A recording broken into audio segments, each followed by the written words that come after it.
With that down, let's move on to this, shall we? Gladiator II is coming. I can't remember the release date. It's November, I think. Oh, yeah, I'll look it up. Can you pull that up for me? But Gladiator II is coming. Yes, November 22nd. All right. And listen, I'm going to be honest with you. You guys have been watching the show, you know. I am skeptical about the movie. I thought they showed us a big preview for it at CinemaCon. Didn't do it for me. It just didn't. Yeah. The first trailer came out. I thought was bad. Maybe not bad, but it wasn't great. I admit the second trailer was actually quite good. The second trailer was a really good trailer. I give it that. But I've always said, here's my big worry about it.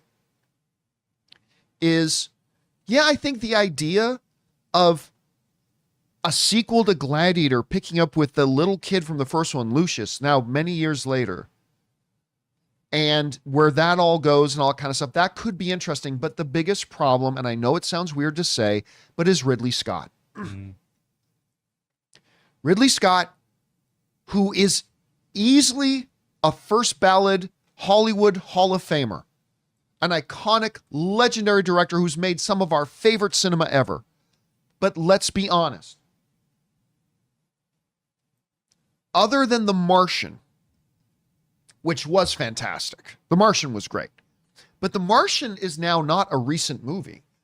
The Martian in and of itself is like, isn't it over a decade old now? It's getting up anyway, there.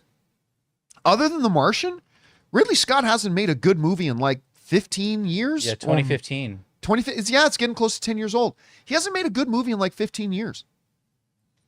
I mean, don't even get me started on The Counselor. Yeah. Which is like one of the worst movies. Like I'd say it like a top 20, top 30 worst film, Hollywood wide release film I've ever seen. Not top 5 or top 10, but top 20, top 30 maybe. And what's he done lately? Napoleon? Which ironically, you guys were hyped about it. I was so excited for Napoleon. You know what else I was really excited about? House of Gucci. You know what else I was pretty excited about? Last Duel. Oh, right.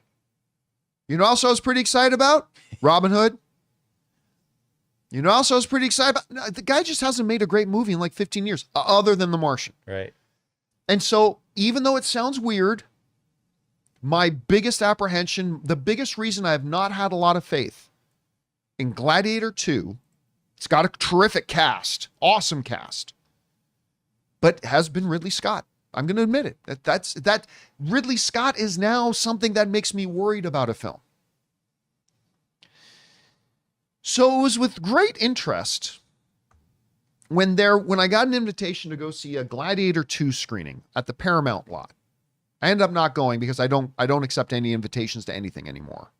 But, and I knew a few people going to that screening who were also very skeptical about Gladiator II. I won't say their names because I don't want to throw them under the bus. But I know several people who went to that screening who have been extremely skeptical about Gladiator II. Well, here's the thing. Guys, we want to take a second to thank a sponsor of today's episode, Miracle Made. Guys, it's hot outside and your nighttime bedroom temperature has a huge impact on your sleep quality. So if you wake up too hot or too cold, I highly recommend you check out Miracle Made's bed sheets. Miracle Made sheets are inspired by NASA and use silver-infused fabrics that are temperature regulating so you can sleep at the perfect temperature all night long. There are just so many things that make these sheets so fantastic. We already mentioned the self-cooling properties for better quality sleep, but they're also self-cleaning. These sheets are infused with silver that prevent up to 99.7% of bacterial growth, leaving them to stay cleaner and fresh 3 times longer than other sheets. No more gross odors. So go to trymiracle.com/Campea. That's TRYMIRACLE.com/Campea to try Miracle Made sheets today. And whether you're buying them for yourself or as a gift for a loved one, if you order today, you can save over 40%. And if you use our promo code Campea at checkout, you'll get 3 free towels and save an extra 20%. Miracle is so confident in their product, it's backed with a 30-day money-back guarantee. So if you aren't 100% satisfied, you'll get a full refund. So upgrade your sleep with Miracle Made. Go to trymiracle.com/Campea and use the code Campea to claim your free 3-piece towel set and save over 40% off. Again, that's trymiracle.com/Campea to treat yourself. Thank you, Miracle Made, for sponsoring this episode. The first reactions are now in for Gladiator II, and they are spectacular. Even from some people that I know who have very much had no belief in this film. I got a text the other night from a girl I know who went to go see it, had zero faith, didn't even want to go. Mm-hmm. I know that feeling. And it was just like, hot damn, this movie's fire. Like, really? Then I thought maybe just caught her on a good day or something like that. But then I started reading all the other reactions. And they're all saying that this movie is great. I'm having a hard time believing it, but they're all saying this movie is great. Let's go over some of the publicly made statements about this. Showbiz Simon wrote, Gladiator II serves up the richest feast in the epic action set pieces and deliciously ribald? I'll be honest with you, I'm not even sure what that word means. Treachery. Dovetailing stylishly with the original. Paul Mescal leads a solid stellar cast with Apom, Denzel Washington, Joseph Quinn, and Fred Hershinger are collective powerhouses. Scott Menzel wrote, Gladiator II is Ridley Scott's best film since The Martian. That's not hard, but still, it's good to hear. A big, bloody, and badass action spectacle that builds upon the legacy of the original. The film showcases beautiful set pieces and a lot of epic battles. Paul Mescal shines, Denzel Washington chews up the scenery. Eric Anderson wrote from Awards Watch, Gladiator II is a true epic and Ridley Scott's best in years. Paul Mescal is a great, again, not hard to do, but still, Paul Mescal is a great action star without sacrificing his indie grit, a worthy heir to the throne. Denzel Washington eats every line and costume without ever overplaying. Griffin Schiller writes, Ridley Scott returns to the Coliseum to prove to the world that he's still got it. Absolutely buzzing after Gladiator II, an epic Shakespearean tale of hope, futility, and power within a crumbling system. Denzel feasts in a show-stopping Machiavellian performance. What a picture. I've even heard some people saying Denzel could get an Oscar nomination for this. Good. Our friend Germaine Lucier writes, Gladiator II doesn't quite rise to the greatness of the original, but it's a damn fine sequel with big stakes, a solid story, and excellent performances. I enjoyed it thoroughly. Most probably will too. But it's just slightly lacking emotionally. Everything is easy and surface. That's the biggest criticism I've heard about so far.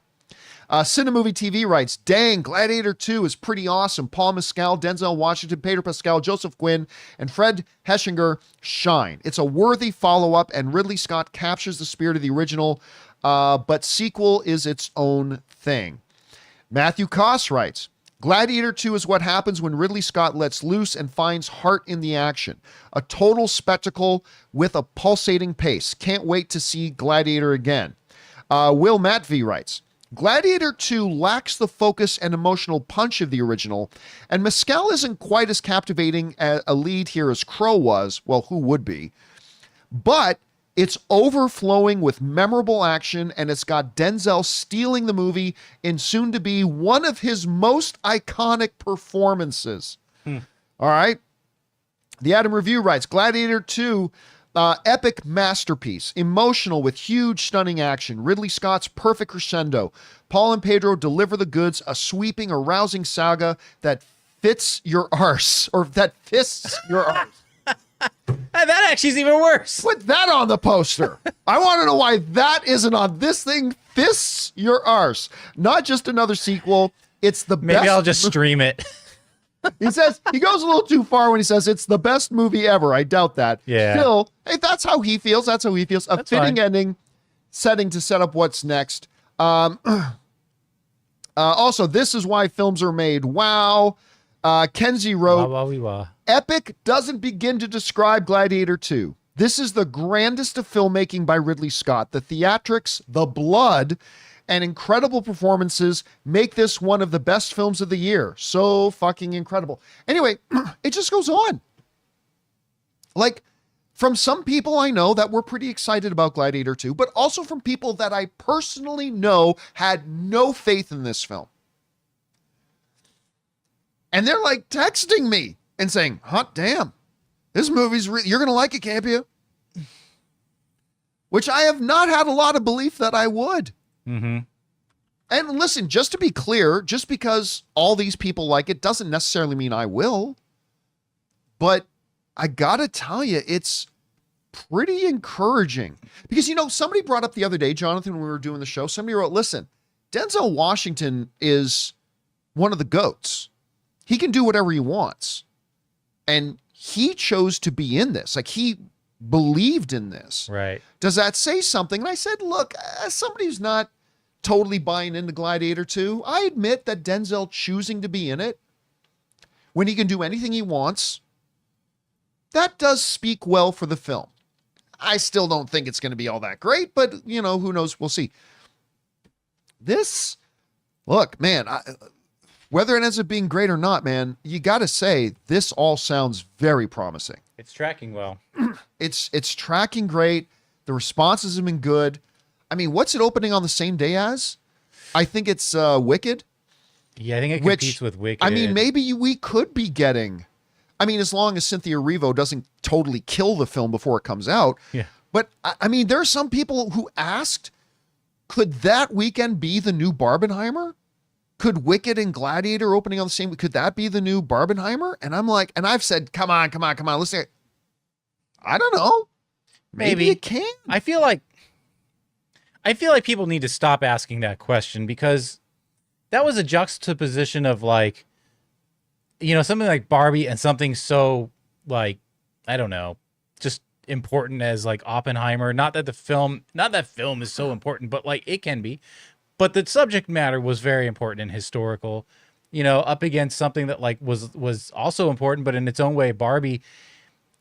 You're just not going to get that every year or every 5 years or whatever. So I don't know if we always have to ask that just because two big movies are coming out in the same year. But it doesn't happen often when you, it doesn't happen often, especially today, that you get two top of the marquee, big blockbuster potential movies come out on the same weekend. Like, that doesn't happen very often. And one of the reasons why I did guffaw when people were trying to make the comparison, saying, is this the new Barbenheimer? Yeah.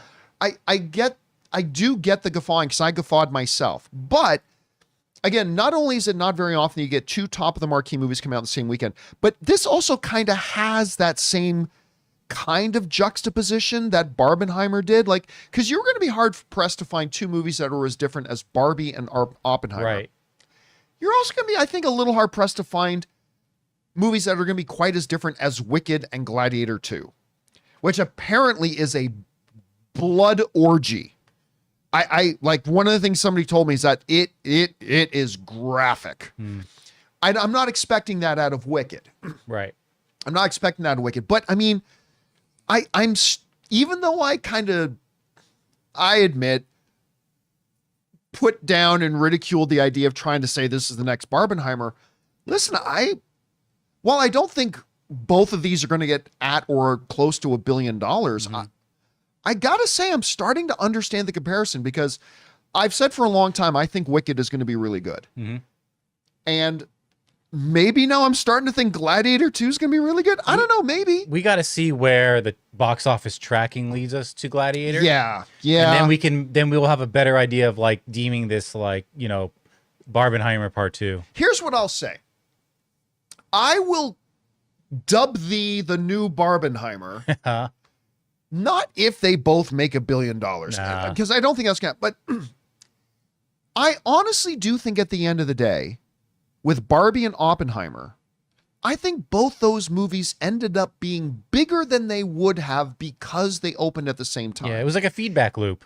I think if we get the sense that both Wicked and Gladiator generates a lot of attention because they're opening on the same weekend, and if we get the sense that maybe they both were more successful than they would have been had they not opened against each other, I'll then give it the holy blessing, rise, Barbenheimer 2. I mean, I don't know. We'll see, but it's becoming an interesting conversation. Yeah. Anyway, guys, question is for you.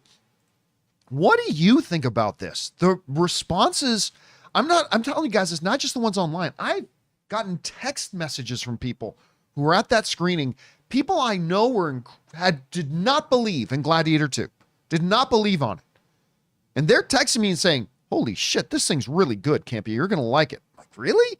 Anyway, whatever you guys think, jump down to the comment section below and let us know your thoughts. Hey guys, thanks so much for watching this video. Make sure you like the video, leave a comment, and subscribe to our channel. And don't forget, we have a daily podcast called the John Campea Show podcast, available on Apple Podcasts, Spotify, or your favorite podcasting app of choice. Go and subscribe to it today so it'll be there when you need it.